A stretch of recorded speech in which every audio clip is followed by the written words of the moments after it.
Have you ever wondered how two people can become so disconnected from reality that they share the same delusion?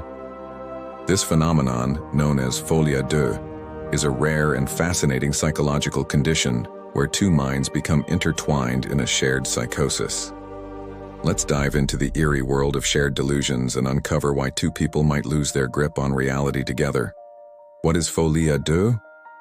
Folie à deux, literally translated from French as madness for two, refers to a shared psychotic disorder between two people. Imagine two individuals, isolated from the outside world, both experiencing a delusion or hallucination that neither would have arrived at independently.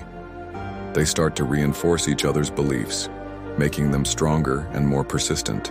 This bond can be so deep that neither person questions the delusion. They exist in it together. In some cases, one individual is the dominant influence, and the other person adopts their false beliefs. This condition isn't just limited to romantic partners or family members, although those are the most common scenarios. It can happen between friends, co-workers, or even strangers. What's truly bizarre is how a shared psychosis can create a parallel reality for these individuals. They feed off each other's symptoms and the delusion strengthens. It's a terrifying glimpse into how humans, when isolated enough, can weave their own reality. The psychological basis. How it happens. Psychologically speaking, Folie à deux arises from a combination of isolation, dependency, and mental vulnerability. When two people are isolated from external feedback, they create a bubble where their perceptions and thoughts are unchecked.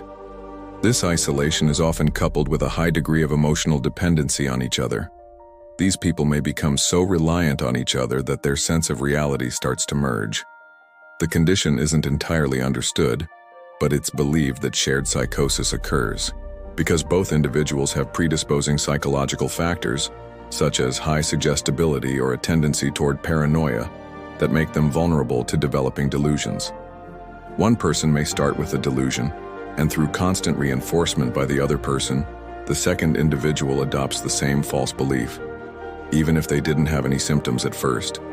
What's fascinating is how the delusion can spread between the two. In a case of Folie à deux, you could have one person who initially develops a belief in something bizarre, such as being followed or persecuted by aliens. The other individual, who might not have been paranoid at all, becomes convinced by the first person's narrative and joins in on the delusion. Over time, the delusion becomes a shared, unbreakable bond. Folie à deux, types of shared psychosis. While the core concept of Folie à deux refers to the shared delusion between two people, psychologists have recognized variations in the condition. Here are the main types. Folie imposée. In this form, one person is the dominant figure and imposes the delusion onto the other individual. The person with the dominant delusion controls the narrative, and the second individual simply adopts it. Folie communiquée. This type involves the mutual exchange of delusions, where both individuals are equally involved in the creation and maintenance of their shared reality. Neither person plays a dominant role over the other. Folie à trois. In rarer cases, this condition can extend to three people. This is called folie à trois. While folie à deux is the most well-known form, shared delusions can, in extreme cases, involve multiple individuals. Real-life examples of folie à deux. You might be wondering, does this phenomenon really happen in real life? The answer is yes, and it's as chilling as it sounds. Some of the most famous real-life examples of folie à deux involve couples or family members. One notorious case involved two women who shared a delusion that they were being targeted by a secret government organization. They began to isolate themselves, refusing to leave their home, and reinforcing their paranoid beliefs. Their shared delusion was so strong that they ended up in a psychiatric hospital, where their symptoms slowly dissipated once they were separated. Another famous case occurred between a mother and daughter. The daughter was diagnosed with a severe form of schizophrenia, and the mother, who had no prior psychiatric history, adopted the same delusion. They lived in isolation, feeding each other's paranoia, until an intervention by doctors helped break the cycle. The role of isolation in Folie à deux. Isolation is a critical factor in the development of Folie à deux. When individuals become isolated from society, they lose the ability to get outside perspectives on their experiences. This creates an environment where delusions can take root and grow without challenge.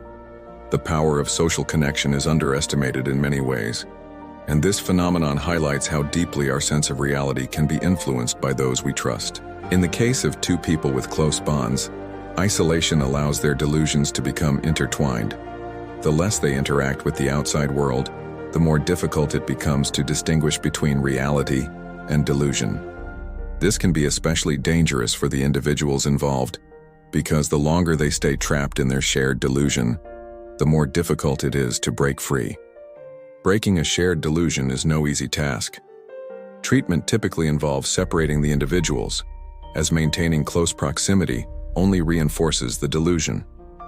Psychological therapy, particularly cognitive behavioral therapy, CBT, is often used to help individuals question their beliefs and reconnect with reality. Medications such as antipsychotics may also be prescribed to manage the symptoms and reduce the intensity of the delusions. In many cases, once the individuals are separated and receive treatment, the delusions begin to fade.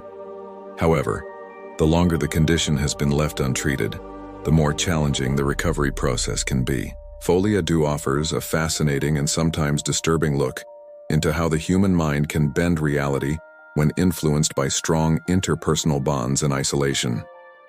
While rare, this psychological condition teaches us the importance of maintaining a healthy connection to the outside world and questioning our perceptions.